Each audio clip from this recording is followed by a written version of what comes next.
Good morning students. आज हम पढ़ने वाले हैं डायमेंशन एनालिसिस। डायमेंशन एनालिसिस किसका बेटा? फिजिकल क्वांटिटीज का। डायमेंशन एनालिसिस किसका? फिजिकल क्वांटिटीज का। समझ में आया? तो सबसे पहले देखेंगे डायमेंशन एनालिसिस मतलब होता क्या है और डायमेंशन एनालिसिस से हम फाइंड क्या करते हैं। ठीक है, डायमेंशन एनालिसिस ये एक रिलेशन है किसके बीच का बेटा? फिजिकल क्वांटिटीज और उसके यूनिट के बीच का।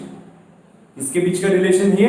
अगर आपको पूछा किसी ने व्हाट इज डायमेंशन एनालिसिस, तो dimension analysis is a relation, it is a relation between physical quantities and units.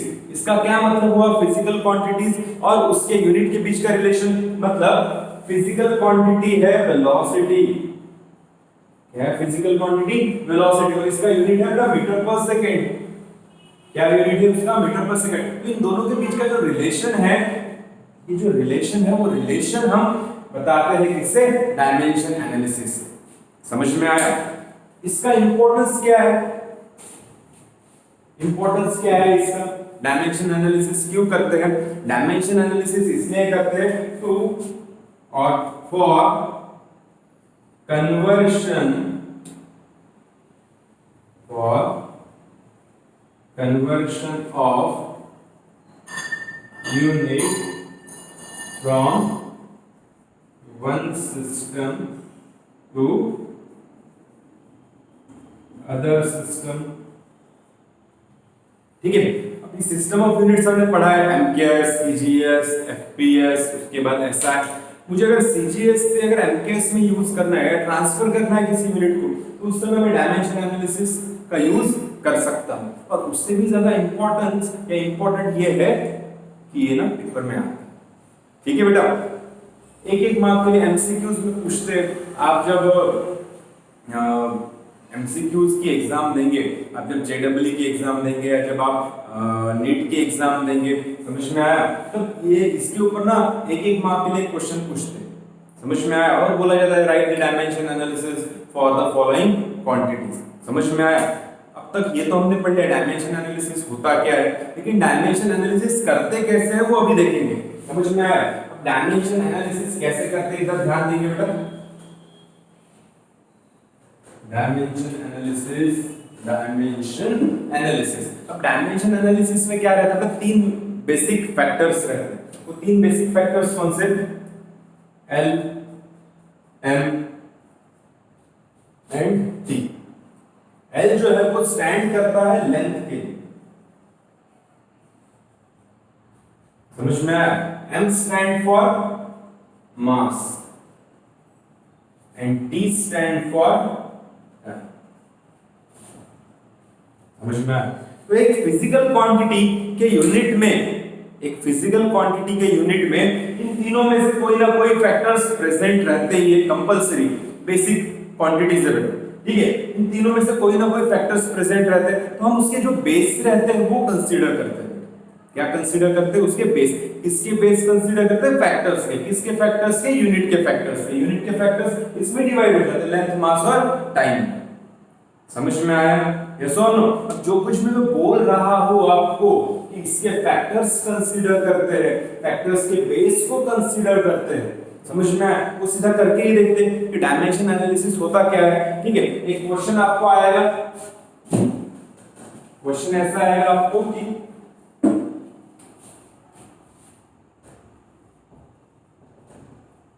write the dimension analysis for the following quantities। समझ में आया? तो सबसे पहली क्वांटिटी कंसीडर करते हैं बेटा, कौन सी? वेलोसिटी। अब डायमेंशन एनालिसिस करने के लिए या डायमेंशन क्वांटिटी का डायमेंशन एनालिसिस फाइंड करने के लिए हमको क्या करना पड़ेगा?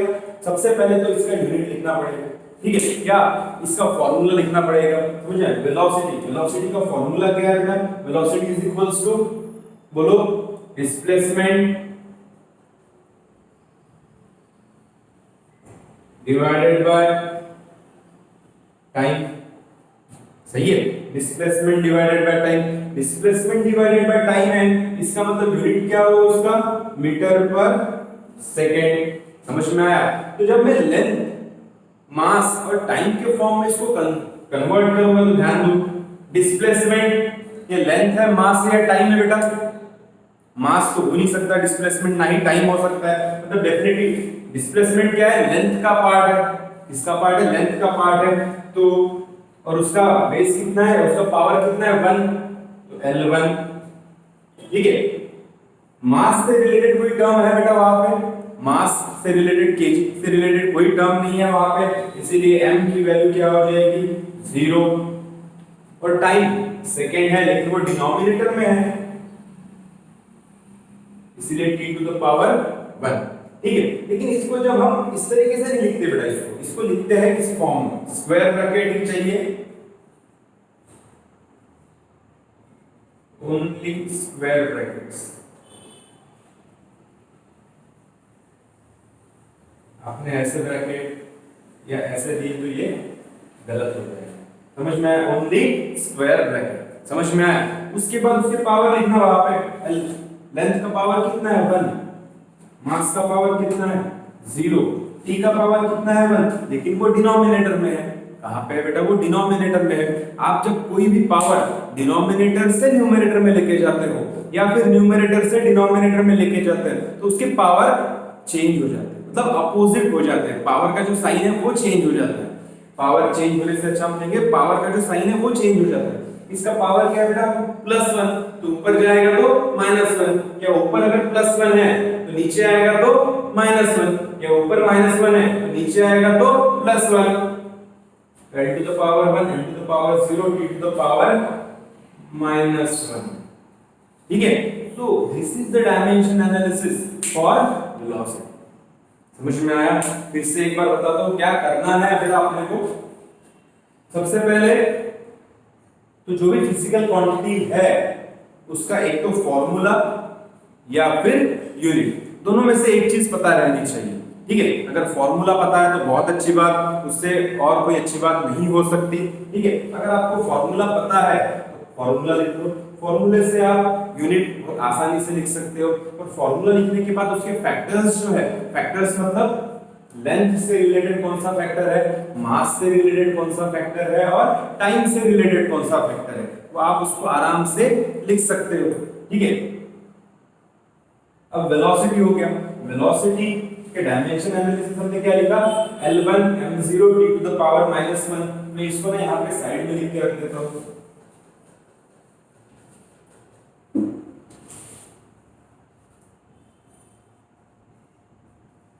Velocity L1 m0 t to the power -1। ठीक है, अब सेकेंड क्वांटिटी लेते हैं, मिटा देता हूं थोड़ी देर के लिए। ठीक है, सेकंड क्वांटिटी कौन सी होगी, एक्सेलरेशन कंसीडर करो। Second quantity acceleration,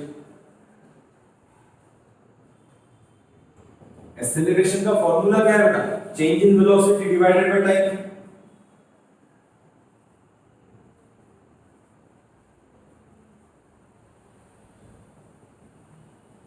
change in velocity मतलब क्या, वो होगी तो वेलोसिटी ही। ठीक है,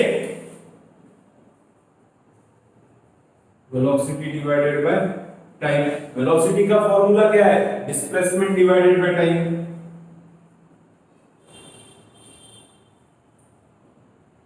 डिवाइडेड बाय टाइम और डिवाइडेड बाय टाइम, ये टाइम और ये टाइम क्या हो जाएगा, टाइम का स्क्वायर हो जाएगा। Displacement divided by time square, या फिर आपको यूनिट पता है एक्सेलरेशन का, डिस्प्लेसमेंट का यूनिट क्या है, metre, time second square, metre per second square. मतलब एक चीज हमने देखी, अगर मैं डायमेंशन एनालिसिस करता हूं और मुझे किसी फिजिकल क्वांटिटी का यूनिट अगर नहीं पता तो मैं उसका यूनिट भी पता कर सकता हूं। समझ में आया बेटा?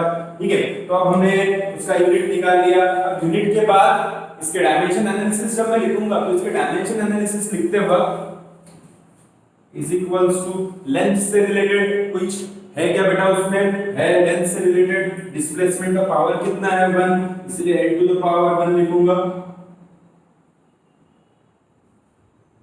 ठीक है, मास कुछ भी नहीं है इसमें, मास नहीं है, इसलिए फिर से m टू द पावर क्या आएगा 0 डिवाइडेड बाय टाइम है सेकंड स्क्वायर, मतलब t टू द पावर 2। लेकिन हम इस तरीके से लिखते हैं क्या डायमेंशन एनालिसिस, बिल्कुल नहीं लिखते, हम LMT के फॉर्म में लिखते हैं। ये क्या हो जाएगा बेटा L1 m0, और जो मैंने अभी बताया जब कोई भी क्वांटिटी न्यूमरेटर से डिनोमिनेटर में जाती है या फिर डिनोमिनेटर से न्यूमरेटर में जाती है तो उसका पावर का जो साइन होता है वो चेंज होता है। क्या चेंज होता है बेटा, क्या चेंज होता है, साइन चेंज होता है। किसका साइन चेंज होता है, पावर का साइन चेंज होता है।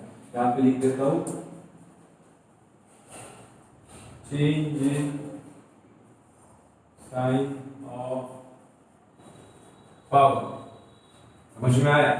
तो ये d टू द पावर 2 ऊपर जाएगा तो क्या हो जाएगा, d to the power -2 in square bracket only. तो यहाँ पे मैं लिख देता हूँ एक्सेलरेशन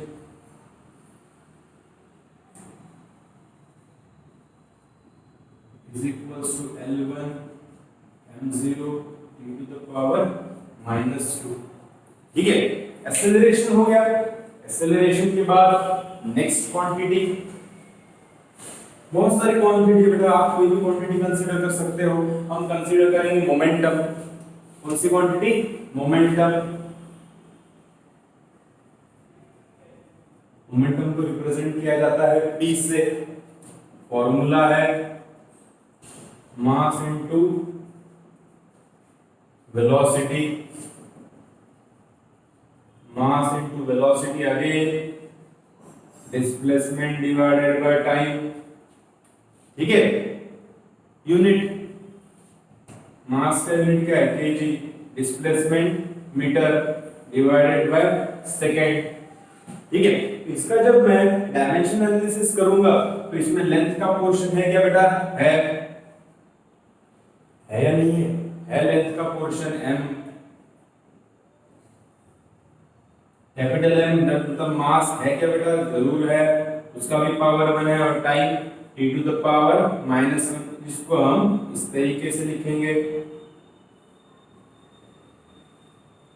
ठीक है, जब इसको डायमेंशन एनालिसिस के फॉर्म में लिखेंगे तो ये इस तरीके से होगा 1 1 एंड -1 क्यों होगा, क्योंकि वो डिनोमिनेटर में था, डिनोमिनेटर से न्यूमरेटर में गया, इसलिए पावर क्या हो गया बेटा उसका, इसलिए पावर क्या हो गया उसका, बोलो, इसलिए पावर हो गया उसका नेगेटिव। ठीक है, इधर लिख देंगे हम साइड में momentum is equals to L1 m1 e to the power -1। इस तरीके से हम फोर्स के बारे में पढ़ सकते हैं। उसके बाद प्रेशर के बारे में पढ़ सकते हैं, डेंसिटी, एरिया, समझ में, एनर्जी, बहुत सारे फिजिकल क्वांटिटीज है जिनका आप डायमेंशन एनालिसिस कर सकते हो। ठीक है, और 2-3 क्वांटिटीज देखेंगे बेटा वहां पे। मोमेंटम हो गया, मोमेंटम के बाद फोर्स के ऊपर जाएंगे।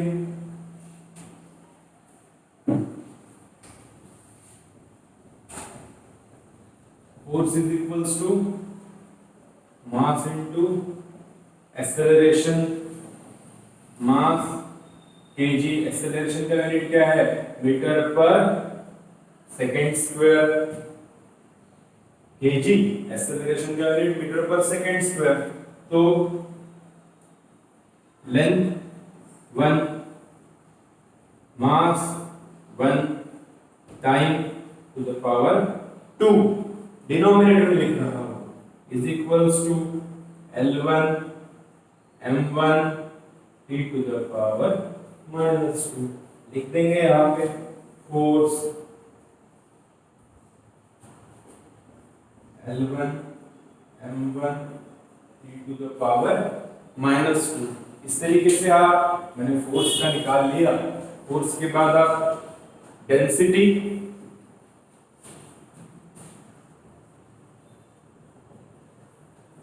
रिप्रेजेंट किया जाता है रो से। डेंसिटी का फॉर्मूला क्या है, डेंसिटी का formula mass divided by volume, mass divided by volume. Mass का यूनिट क्या है केजी, वॉल्यूम का यूनिट क्या है मीटर क्यूब। ये क्या हो जाएगा, लेंथ है क्या बेटा इसमें, है length m to the power 1, length metre cube, metre is the unit of length, yes और नो। मीटर का पावर कितना है 3, तो लेंथ का पावर भी कितना हो जाएगा 3, लेकिन डिनोमिनेटर में टाइम सेकंड्स वगैरह है क्या बेटा, नहीं है इसमें, तो h टू द पावर 0। तो इसको जब हम LMT के फॉर्म में लिखेंगे तो ये क्या हो जाएगा, LMT a to the power -3 m to the power 1 t to the power 0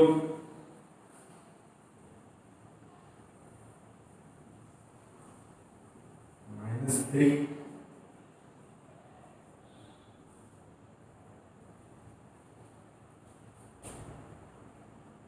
ठीक है बेटा।